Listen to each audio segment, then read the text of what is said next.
Shalom, selamat pagi Bapak Ibu dan Saudaraku yang terkasih di dalam Tuhan Yesus. Sungguh suatu hari yang luar biasa kalau saat ini kita masih bisa menikmati hadirat Tuhan. Mari kita berdoa. Selamat pagi Bapa Sorgawi. Doa kami pagi ini agar hidup kami adalah hanya bagi-Mu, Allah dan Tuhanku. Berjalanlah sertaku melalui renungan firman-Mu pagi hari ini. Biar Engkau memberitahukan kami rencana-Mu, agar hidup kami tidak menyimpang dari jalan-Mu. Kami berdoa di dalam nama-Mu Tuhan Yesus. Amin. Tema kita hari ini adalah walau diremehkan manusia, tetapi tetap andalkan Tuhan. Firman Tuhan dari kitab Hakim-Hakim 8 ayat 13-16. Kemudian kembalilah Gideon bin Yoas dari peperangan dengan melalui pendakian Heres. Ditangkaplah seorang muda dari penduduk Sukot. Setelah ditanyai, orang itu menuliskan nama para pemuka dan para tua-tua di Sukot untuk Gideon. 70 orang banyaknya. Lalu pergilah Gideon kepada orang-orang Sukot sambil berkata, "Inilah Sebah dan Salmuna yang karenanya kamu telah mencela aku dengan berkata, sudahkah Sebah dan Salmuna itu ada di dalam tanganmu, sehingga kami harus memberikan roti kepada orang-orangmu yang lelah itu?" Lalu ia mengumpulkan tua-tua kota itu, ia mengambil duri dari padang gurun dan onak, dan menghajar orang-orang Sukot dengan itu. Saudaraku, siapakah orang yang berhasil? Seseorang dapat dikatakan sebagai seorang yang berhasil apabila ia memiliki sesuatu yang dapat dibanggakan. Misalnya rumah mewah, mobil emas, deposito di bank, dan juga jabatan atau kedudukan yang mentereng dan sebagainya. Itulah cara pandang dunia tentang keberhasilan di dalam diri seseorang. Dunia selalu melihat keberhasilan sebatas hal-hal yang lahiriah atau yang kelihatan secara kasat mata.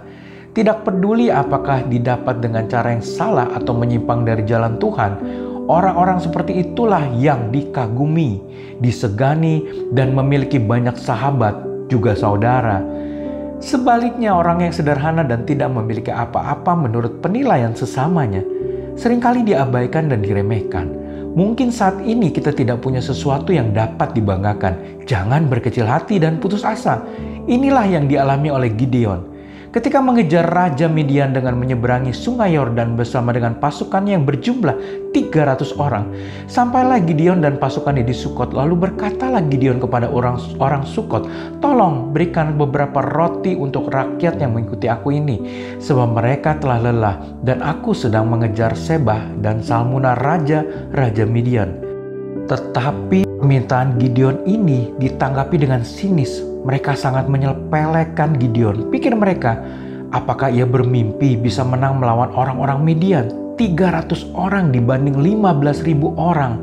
Saudaraku, memang secara manusia memang mustahil Gideon mampu mengalahkan dan menangkap raja-raja Midian tersebut. Orang-orang Sukot lupa bahwa yang menyertai Gideon adalah Allah Israel, Allah yang hidup. Meski Gideon direndahkan, Gideon tetap melangkah dengan iman. Dilihat dari sisi manapun, Gideon kalah segala-galanya. Tetapi yang menyertai dia adalah Allah, yang adalah sumber dari segalanya. Dan di akhir kisah yang dinyatakan bahwa orang-orang Midian bertekuk lutut di tangan pasukan Gideon dan orang-orang Sukot pun mendapat malu. Saudaraku, marilah kita lebih lagi mengandalkan Tuhan. Jangan melihat kemampuan kita. Dan jangan pedulikan orang yang meremehkan kita. Biarlah kita berharap hanya kepada Tuhan, pencipta langit dan bumi. Mari kita berdoa. Bapa, ajar kami lebih lagi percaya kepadamu, melihat dengan caramu melihat, berkehendak dengan kehendakmu, berkata dalam kebenaranmu, berlaku dalam ketulusanmu, dan mengasihi dalam kasihmu. Apapun masalah yang menghadang perjalanan kehidupan kami hari ini, kami percaya kuasa mujizat-Mu menyertai kami di dalam segala hal. Dan bagi sama kami yang hari ini berseru dalam doa kepadamu untuk kebutuhan mereka di masa yang sulit ini, Kiranya berkat-Mu boleh tercurah bagi mereka yang membutuhkan kesembuhan. Kiranya tangan-Mu, penyembuh-Mu menjamah dan mentahirkan mereka dari sakitnya. Dan bagi mereka yang berduka, kiranya penghiburan-Mu yang melampaui segala akal bertahta dalam hati dan pikiran mereka. Kami berdoa hanya di dalam nama Putra-Mu yang tunggal, Tuhan kami Yesus Kristus. Kami telah berdoa. Amin. Selamat beraktivitas.